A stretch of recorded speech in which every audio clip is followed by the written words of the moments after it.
Bom dia, meu nome é Matheus, eu sou mestre em literatura pela Universidade de Brasília, graduando em letras, e hoje dando sequência às entrevistas do Diálogos Docente, estou aqui com o professor Rodrigo Albuquerque Pereira, que ele é graduado em letras português do Brasil como segunda língua, mestre em linguística e doutor em linguística também, ambas pela Universidade de Brasília. E eu queria começar a entrevista, professor, perguntando para você quais os principais desafios que você experienciou no início da sua docência e quais conselhos você daria para um jovem professor.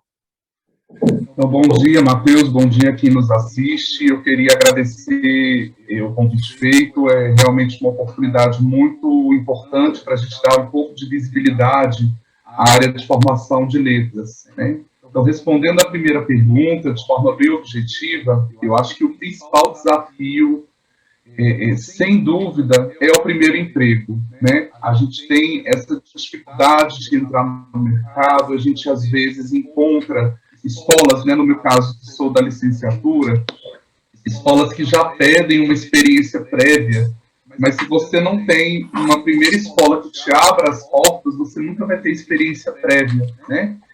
Então, o meu conselho, né, é que a gente persista. Eu mesmo, no início da minha profissão, eu lembro que eu saí distribuindo currículo, mesmo sem ter muita experiência em tudo quanto é escola, e eu ia a pé debaixo do sol mesmo, então eu lembro muito desse esforço inicial na formação, que valeu a pena, né? Eu lembro que o meu primeiro emprego eu sempre conto isso em sala de aula, eu tinha 2 alunos, a escola me pagava uma remuneração muito, muito pequena, mas eu ia muito feliz porque eu tinha muita vontade de atuar, né? Não que a gente deva se contentar com qualquer remuneração, mas para mim, naquele momento, a oportunidade já era muito boa, né? Hoje a coisa já está muito diferente, hoje a gente já tem os estágios, né? Que as pessoas elas podem começar fazendo estágios e daí, a depender do desempenho, elas podem ser contratadas quando estiverem formadas. Mas, sem dúvida alguma, esse foi o principal desafio. A gente está no início da carreira, ter as inseguranças, não saber fazer um plano de aula, não ter muita noção do como funciona a sala de aula, mas eu imagino que com estudo, com persistência e com dedicação, a gente consegue superar esses desafios.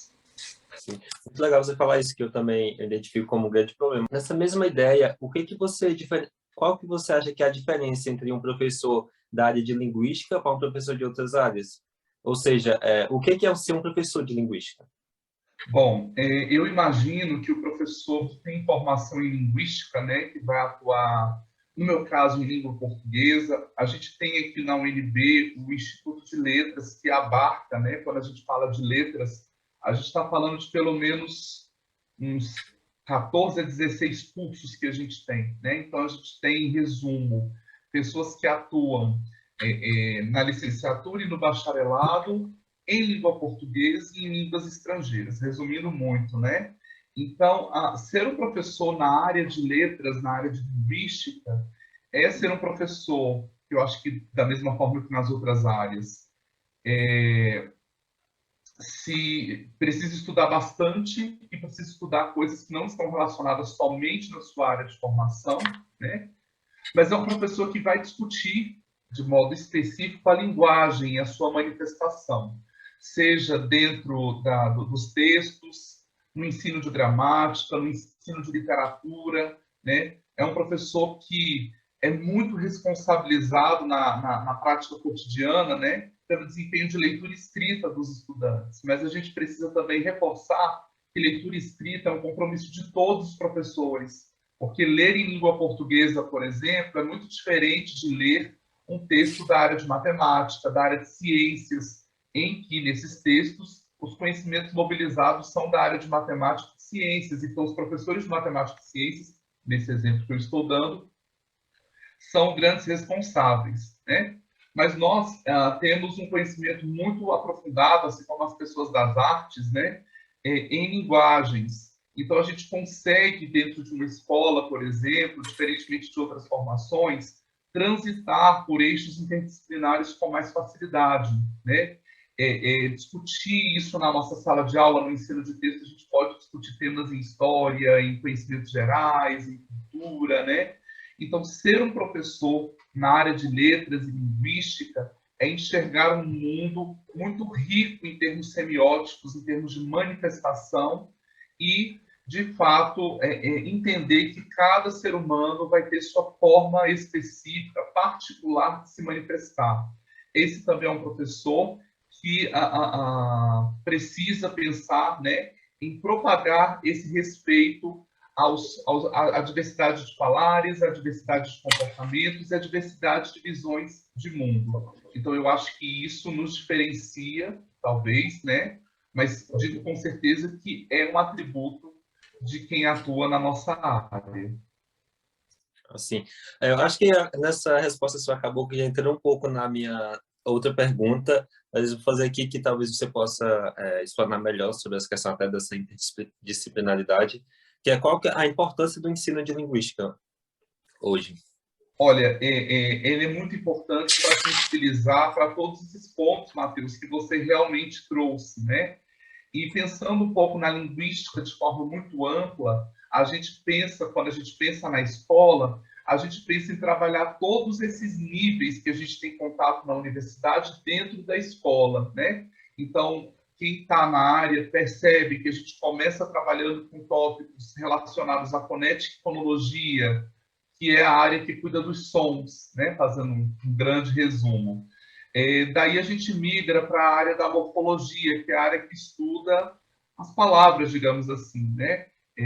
As questões gráficas, as questões de formação de palavras, de classe de palavras. Então, a gente estaria, né, nesse nível, nos níveis mais elementares de manifestação linguística, que são os níveis mais iniciais. Então, a gente trabalha com alunos de sexto ano, noções de fonética e fonologia, que é quando a gente está começando, né? E algumas noções de morfologia. Desse modo, a gente vai transitando do nível da palavra, né? Fonético, fonológico e morfológico, passamos para o nível morfossintático, que já é o papel das palavras nas sentenças, e avançamos para o nível do texto e discurso, que é o trabalho com as redes de significado, né, a semântica, e as redes de sentido, que é a pragmática. Então, com isso, é muito importante que o estudante de letras e de linguística ele transite muito bem por todos esses níveis, né, entendendo-se ainda as questões sociolinguísticas que afetam todos esses níveis, as questões relacionadas a discurso, a texto, a linguagem, que de fato reúnem, na verdade, componentes microlinguísticos e macrosociais. Então, é uma formação muito densa, de muitas leituras, isso porque eu abarquei só a parte da linguística, né? Mas dentro das cadeias de literatura também há programas muito voltados para o clássico ao contemporâneo, então é uma formação muito densa, de muita leitura, de muita discussão e de muita proatividade.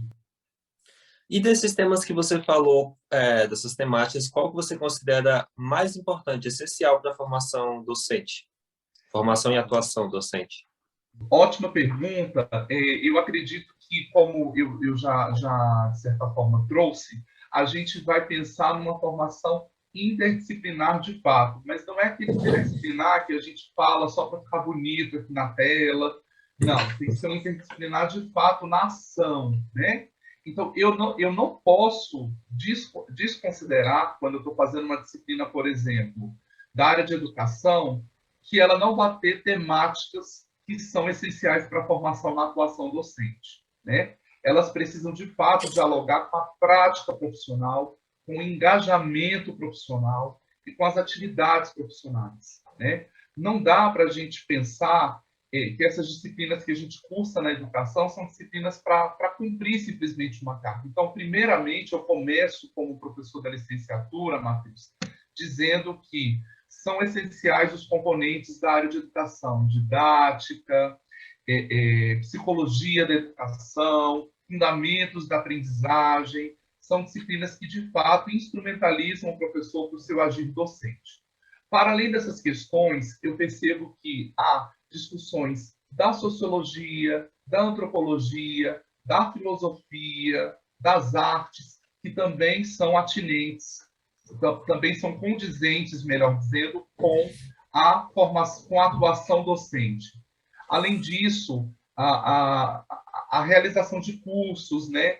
Especialmente meus alunos sentem muita falta de discutir a gramática normativa mesmo, com esse olhar linguístico, né? Para que a gente saiba, na hora de dar a aula, que abordagem gramatical a gente deve ter. Então, eu acredito que a gente tenha de discutir temáticas que estão relacionadas à linguística, todas essas que eu trouxe, à literatura, mas pensando na atuação prática mesmo, aquilo que nos é demandado quando a gente senta numa sala de professores e precisa fazer um plano de aula e precisa congregar todos esses conhecimentos.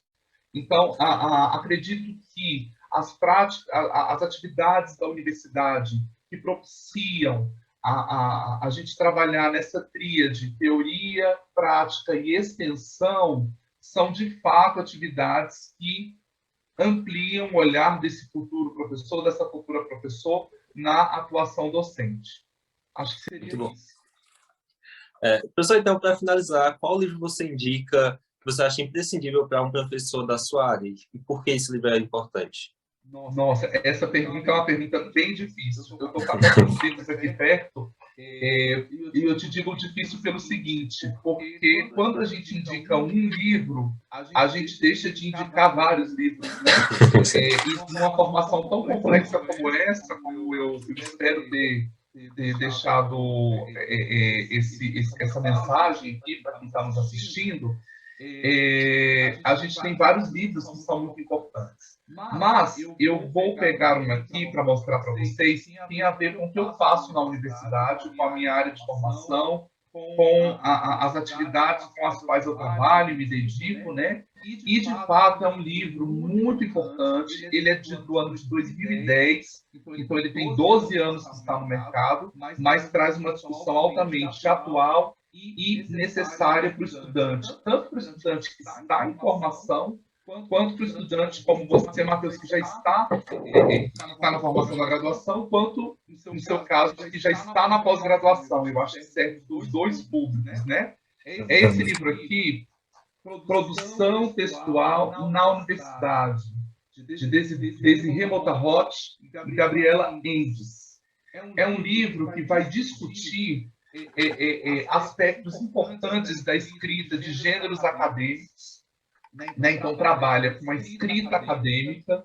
Ele não é um livro que traz aquelas receitas de bolo, como se essa escrita ela fosse universal, como se todo mundo escrevesse do mesmo jeito, mas, ao mesmo tempo, dá uma base do que a gente deve contemplar quando a gente escreve, por exemplo, um projeto de pesquisa, uma resenha acadêmica, uma sessão metodológica de um artigo, né? Então, é um livro que eu acho que hoje no mercado é o mais completo e que ele, de fato, ajuda, dá suporte ao estudante, à estudante que deseja escrever, né, um gênero acadêmico. Então, veja que é um livro que vale para quem está na graduação escrevendo esses gêneros, para quem está na pós e quem já saiu da graduação e da pós está atuando profissionalmente, deseja publicar resultados de pesquisa, enfim. Eu acho que é um livro de grande ajuda para quem deseja aprofundar os conhecimentos na área de escrita acadêmica.